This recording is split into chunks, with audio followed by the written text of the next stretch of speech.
jemi në prag të një lufte të re me Serbinë. Lufta, një fjalë me 5 shkronja që në Ballkan nuk është kurrë thjesht histori. Deklaratat e fundit të presidentit serb Aleksandar Vučić për një luftë të madhe në Evropë kanë rikthyer një hije të vjetër mbi Kosovë. Qytetarët pyesin, disa më shumë frikë, a jemi në prag të një konflikti të ri e të armatosur? Apo e gjithë kjo është thjesht një teatër politik i orkestruar mjeshtrisht nga Beograd? Për të kuptuar të vërtetën, duhet të shohim përtej titujve, po më pas të portaleve dhe të lexojmë gjuhën e ftohtë të gjeopolitikës. Le ta nisim me retorikën e Beograd.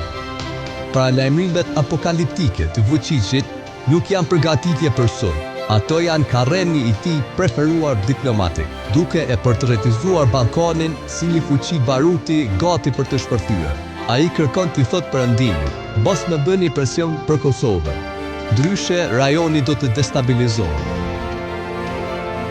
Nga ana tjetër, duket sikur aleati ynë historik, Shtetet e Bashkuara të Amerikës, e ka kthyer kokën diku tjetër. Dialogu strategjik SBA-Serbi ka gjallë është gënjem në Prishtinë. A na ka harruar Amerika? E vërteta është më e hidhur dhe më pragmatike.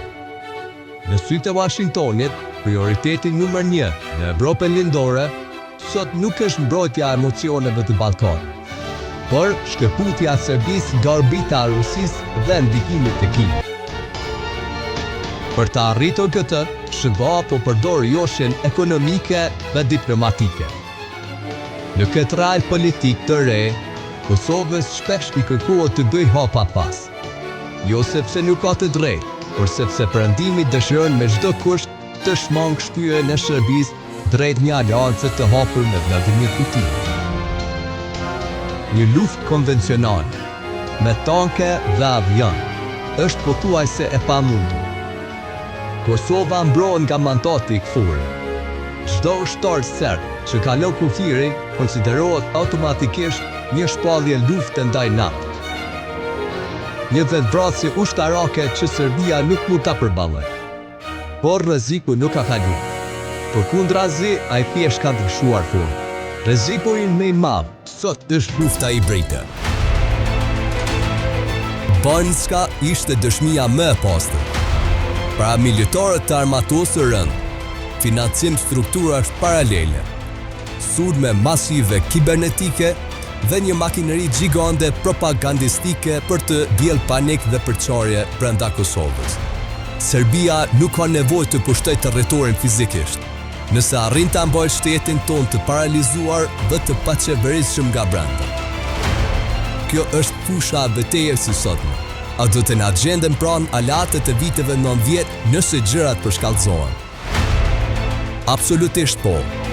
Për sa i përket sigurisë fizike dhe ekzistencës së shtetit, dia akuqe e Perëndimit është e palëkundur. NATO nuk do të lejojë rënien e Kosovës. Por viti 1999 ka kaluar. Sot ne jemi një shtet i pavarur dhe nga ne pritet të sillemi si të tillë. Ndërkombëtarët nuk ofrojnë më një çek të bardhë, mbështetje pa kushte. Ata kërkojnë partneritet, maturi dhe koordinim strategjik.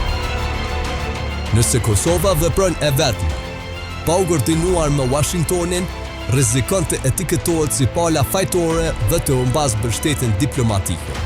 Pavarësisht se e drejta historike dhe juridike është në anën tonë. Ne nuk jemi në prag të një lufte me istikame, por jemi në një betejë të përditshme për mbijetesë shtetërore, kundër një lufte hibride, të padukshme dhe një gjeopolitike globale të pamëshirshme. Fitoria jonë nuk arrihet më vetëm me thirrje për ndihmë tek miqtë e dietër, por me ndërtimin e një shteti të fortë nga brenda dhe me një diplomaci të mençur që di të luajë në tabelën e shahut të vitit 2026. Arma jonë më e fortë sot nuk është frika nga lufta, por mençuria për të shmangur atë duke forcuar shtetin.